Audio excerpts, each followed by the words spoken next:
3,000 years ago, David wrote 4 lines that accidentally described exactly what modern therapists now teach as emotional regulation: green pastures, still waters, a restored soul, a right path.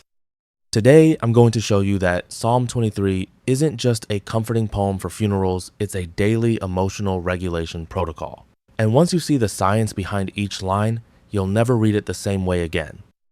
If you've ever felt completely overwhelmed, snapping at people you love, replaying an argument for the 100th time, or just feeling like your emotions are driving the car instead of you, you've probably been told to just have more faith or just calm down. Neither of those actually works, because emotional regulation isn't a feeling, it's a skill. It's built through specific, repeatable daily habits. Here's what's remarkable. Therapists studying emotional regulation have landed on roughly 4 core habits that emotionally stable people practice, often without realizing they're doing it. And when you lay those 4 habits next to Psalm 23, they line up almost perfectly with what David describes as the shepherd's care for his soul. This isn't a stretch. This is what happens when you take scripture seriously enough to notice it was describing real internal mechanics all along. Let's walk through it line by line. Habit 1, he makes me lie down in green pastures. Deliberate rest before you break. Notice what the verse doesn't say. It doesn't say the sheep chose to lie down. The shepherd makes them. Sheep, left alone, will graze anxiously until they're exhausted. They don't self-regulate rest. They need something outside themselves to interrupt the cycle.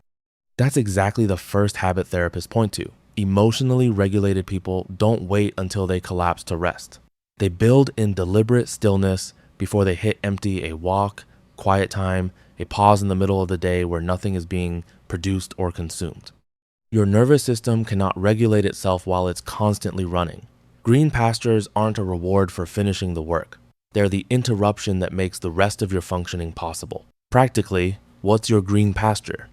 Is there a fixed point in your day, not whenever I get around to it, but an actual scheduled stop where you lie down, spiritually and physically, before you're forced to by burnout? Habit 2, he leads me beside still waters, calming the body before you try to calm the mind. Sheep won't drink from turbulent, fast-moving water, it frightens them. The shepherd doesn't tell them to be brave, he leads them somewhere the water is already calm. This maps directly onto something therapists emphasize constantly. You cannot think your way to calm when your body is still activated. Before you can reason clearly with an emotion, you often have to physically downshift first, slow your breathing, notice tension in your body, literally lower your heart rate. Trying to logic your way out of anxiety while your body is still flooded with stress hormones is like trying to have a calm conversation next to a waterfall. You have to move to the still water first. Practically, before you try to journal your way out of a hard emotion, or pray it away, or think it through, pause and downshift your body. A few slow breaths. Unclench your jaw. Notice where you're holding tension. That's not a lack of faith. That's leading yourself beside still water before you try to drink. Habit 3, he restores my soul. Naming and processing, not suppressing. This is the line most people skim past, but it's doing enormous work. Restoration implies something was depleted, and that depletion isn't fixed by ignoring it. It's fixed by processing. Therapists teach a simple but powerful practice here, naming what you actually feel, specifically. Not I'm fine or I'm stressed, but I'm noticing anger rising, or this feels like shame. Simply labeling an emotion accurately creates space between the feeling and your reaction to it. It sounds too simple to work, but the brain responds to precise language by calming down. Vague, unprocessed emotion stays loud. Named emotion gets quieter almost immediately.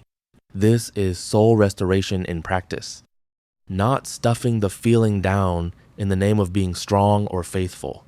Bringing it into the light, naming it honestly before God, and letting it be processed instead of buried.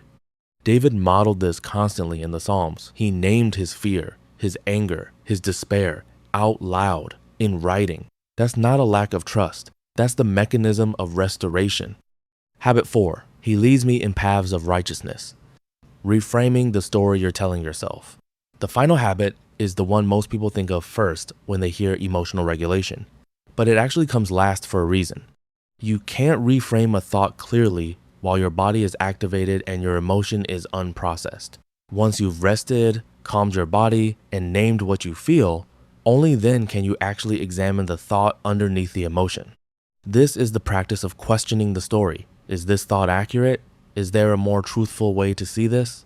Someone cuts you off in traffic, the automatic story is, they're disrespecting me. The regulated response asks, or maybe they're having the worst day of their life and it has nothing to do with me. That's not naive positivity. It's actively choosing the path that's actually true over the path your first reaction wants to take. Paths of righteousness isn't just moral instruction, it's a redirection of the mind toward what's actually right and true, away from the distorted story your stress response wants to tell you. That's the fourth habit, catching the thought and choosing the more truthful path on purpose. Bringing it together. Rest before you break. Calm the body before the mind. Name the feeling instead of burying it. Choose the true story over the reactive one. 4 habits, 4 lines. One shepherd who was describing emotional regulation long before anyone put it in a textbook because he designed the nervous system. He's leading. If one of these 4 habits is the one you consistently skip, comment which number it is below 1, 2, 3, or 4. I read every comment, and I want to know which one hits closest to home for you. If this reframed Psalm 23 for you, share it with someone who's been running on empty and calling it faith. This might be the language they need to actually rest. Subscribe for weekly videos where biblical truth meets the science of the human mind.